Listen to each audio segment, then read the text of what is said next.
जय माता दी मित्रहरू।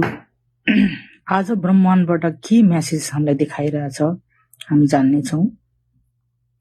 यहाँ तपाईको नयाँ सुरुवात हुनेवाला छ।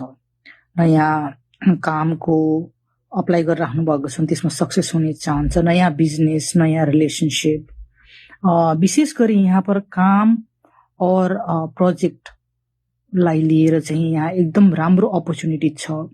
यदि अपर्च्युनिटी आइसकेको छ भने त्यसलाई ग्र्याब गर्नुस्, पक्रिनुस्, हैन। एकदम राम्रो ग्रोथ देखाइरहेको छ र यहाँ फाइनान्शियल सिक्युरिटी पनि एकदम राम्रो हुनेवाला छ, एकदम मजबुत देखिएको छ।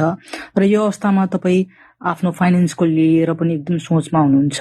फाइनान्सलाई कसरी अगाडि बढाउने, कसरी चाहिँ यसलाई ग्रोथ गराउने भन्ने बारेमा धेरै डीप थिंकिङ पनि गरिराख्नु भएको छ।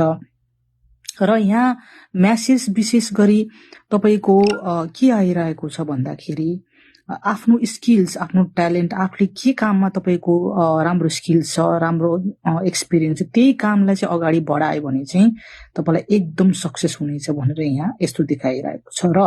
र तपाईको स्किल्स, ट्यालेन्टलाई अगाडि समाज अगाडि, पब्लिक अगाडि देखाउन एकदमै जरुरी छ। तब गएर तपाईको यहाँ ग्रोथ हुनेछ, सक्सेस हुनेछ।